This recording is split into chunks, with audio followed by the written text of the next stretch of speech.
Have you ever caught yourself checking your phone every 5 minutes, waiting for a message to confirm that everything is okay in your relationship?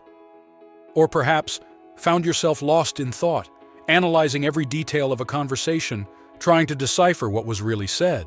If the answer is yes, you're not alone. Relationships can be incredible sources of love and support, but they can also become breeding grounds for anxiety. Today, we're going to understand the 7 telltale signs that you might be experiencing anxiety in your relationship, how it affects your emotional dynamics, and, most importantly, what can be done to navigate these turbulent waters. Excessive worry about the relationship. You know that feeling of always being on edge, worried if everything is going well in your relationship? I find myself in that situation all the time. It's like my mind is a what-if machine, always imagining the worst possible scenario. For instance, the other day, my partner took longer than usual to reply to a message. My first reaction? Imagining that he was upset with me. Of course, in the end, he was just busy with a meeting. This kind of excessive worry is a classic sign of anxiety in a relationship. And, I confess, it's not easy to deal with. You find yourself analyzing every detail, every conversation, trying to decipher hidden signals that, most of the time, mean nothing. This not only wears you down emotionally, but can also create a tense atmosphere between you and your partner. So, what can be done to avoid falling into this mental trap? Well, one thing I've learned is the importance of open communication.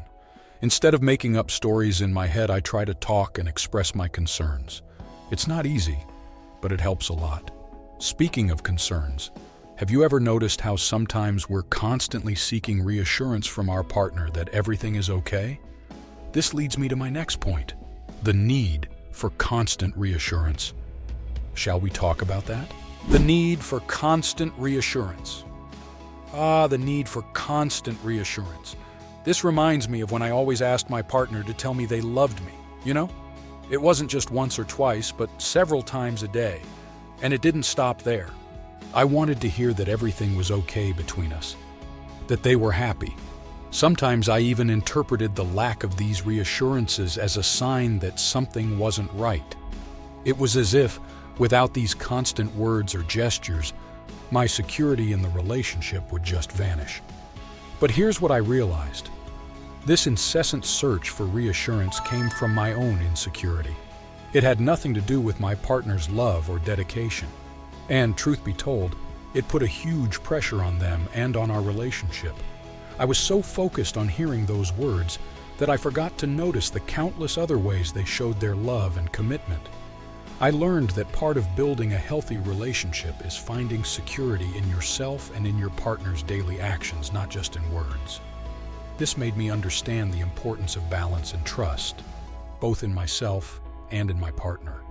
And speaking of balance, this leads me to think about another important issue, the difficulty in establishing healthy boundaries. This is something many of us struggle with, but it's crucial for maintaining a balanced and happy relationship.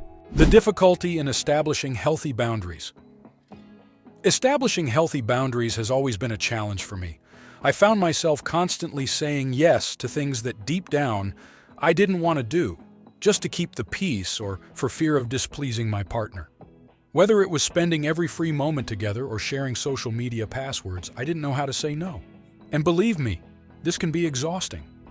Over time, I realized that not setting clear boundaries was affecting my individuality and even my mental health. I was so worried about keeping my partner happy that I forgot to take care of myself. It was a turning point when I started to feel resentment. This wasn't the relationship I wanted. The major turnaround came when I understood that boundaries are not barriers in love, but affirmations of mutual respect. I began to practice saying no to small things, explaining my feelings and needs, and to my surprise, my partner understood. In fact, our relationship began to improve as we both learned to value our own space and individual time, in addition to our time together. This journey taught me that establishing and respecting boundaries is essential for a healthy relationship. I realized that it's possible to love someone and at the same time love yourself, respecting your own needs and limits. But there's another aspect that this difficulty in establishing boundaries made me realize: how much we avoid conflicts, often out of fear of losing the loved one. This is a reality many of us face, and I believe it's worth exploring. Shall we talk about how the avoidance of conflict, motivated by the fear of separation, affects our relationships? Avoiding conflict out of fear of separation. Avoiding conflicts as if they were the plague has always been my modus operandi in relationships. I thought, if we can avoid a fight, why not avoid it, right? But in reality, this fear of conflicts, especially over concerns that any argument could lead to a breakup, ended up making me swallow important feelings and opinions. I convinced myself that keeping the peace was more important than expressing what I really felt. For example, there was a time when I fundamentally disagreed with how my partner wanted to handle a financial issue. Instead of expressing my concern, I simply agreed with him, afraid that a discussion might drive us apart. Of course, this solved nothing. The tension just built up internally until one day it exploded over something completely trivial. I learned the hard way that avoiding conflicts doesn't preserve the relationship. It just postpones necessary discussions and often magnifies small problems. Conflicts, when approached in a healthy manner, are opportunities to grow and learn together. They allow us to better understand each other's perspectives, strengthening the relationship instead of weakening it. Initiating difficult conversations with empathy and a willingness to listen is key. I've learned to express my concerns in a way that isn't accusatory but explanatory, showing how I feel about certain situations without making my partner feel attacked. This process of learning to face conflicts rather than avoid them made me realize how easy it is to misinterpret neutral behaviors or words from the partner, especially when we're anxious. This leads me to the next important point: the negative interpretation of neutral behaviors. Shall we explore how our insecurities can lead us to see problems where they don't exist? Negative interpretation of neutral behaviors. Interpreting everything my partner did or said in a negative way was like a sport for me, especially on days when my anxiety was through the roof. A prime example of this was when I noticed he was quieter than usual. My mind immediately started crafting stories. Is he upset with me? Did I do something wrong? In reality, he was just preoccupied with a project at work. But before he could explain it to me, I had already created an entire soap opera in my head. This tendency to interpret neutral behaviors as negative can really complicate things. It starts with something small, like a less enthusiastic good morning, and suddenly, in your head, the relationship is hanging by a thread. The problem is that this mindset creates a barrier between what's real and what's perceived, distorting communication and often causing unnecessary conflicts. I learned that part of overcoming this tendency is to stop and reflect before reacting. Asking my partner directly how he's feeling or if something specific happened can clarify a lot of things. It helps to break down the barrier of assumption and opens the door to empathy and mutual understanding. But, understanding this also made me realize how much anxiety can weigh us down in moments that should be simple and light. This leads me to think about how relationship anxiety can turn even routine situations into sources of stress. Shall we talk about emotional overload in routine situations and how it affects our ability to enjoy each other's company? Emotional overload in routine situations. Have you ever felt so anxious that even the simplest daily tasks, like choosing a movie to watch together, become a source of stress? I have. There was a time when something as trivial as deciding what to eat for dinner turned into a huge internal dilemma. I would worry thinking, what if I choose something he doesn't like? Will it ruin the night? It sounds exaggerated, but when relationship anxiety is in control, even the simplest decisions can seem laden with consequences. This emotional overload not only makes it difficult to enjoy moments together, but can also be exhausting. It's like we're always on the edge of a cliff, waiting for the slightest breeze to knock us down. Over time, I learned that part of dealing with this anxiety is recognizing that it's not possible to control everything, and that's okay. Talking about these concerns with my partner also helped a lot. By sharing my insecurities, I realized that he had his own concerns, and that together we could find ways to make things lighter and simpler for both of us. Learning to deal with this emotional overload also creates space for us to improve our communication. When we're not overwhelmed with the anxiety of every small decision, we can express ourselves more clearly and truly listen to what the other has to say.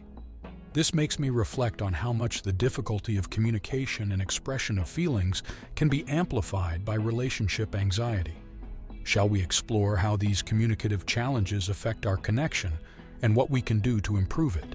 Communication difficulties and expression of feelings. When I think about the times anxiety dominated my relationship, I realize how it affected our ability to communicate and express feelings healthily. I would shut down, afraid of saying something wrong or being misunderstood. Instead of expressing what I really felt, I opted for short responses or changed the subject, hoping to avoid any tension. Of course, this only made things worse. Over time, I understood that this difficulty in communicating feelings and needs came from the fear of vulnerability. After all, opening up means exposing yourself to the risk of being hurt. But paradoxically, it's also the key to intimacy and mutual understanding. I learned that being clear about what I feel and need not only helps me feel more secure, but also teaches my partner to understand and meet my expectations better, strengthening our bond. One of the great lessons was that effective communication goes beyond just talking. It involves actively listening and validating the other's feelings. This means giving space for my partner to express their own concerns and feelings without judgments or interruptions. Creating a safe environment where both of us can be vulnerable is essential for overcoming the barriers anxiety places between us. Tackling these difficulties is not a process that happens overnight. It requires patience, understanding, and above all, practice. But believe me, the effort is worth it. By facing these challenges together, we strengthen our relationship, learn more about each other, and grow as a couple. Understanding and working on communication difficulties and the expression of feelings is a crucial step in dealing with relationship anxiety. By opening up to this vulnerability, we not only improve our relationship, but also develop personally, learning to manage our emotions and expectations in a healthier way. Recognizing and addressing relationship anxiety is a crucial step toward cultivating a healthy and loving connection. By facing these signs and working together to overcome them, you and your partner can build a stronger and more resilient foundation for your relationship. Remember, seeking professional help is always a valid and beneficial option when it comes to navigating the complexities of anxiety. If you like the content, don't forget to subscribe to the channel and share the video. See you next time.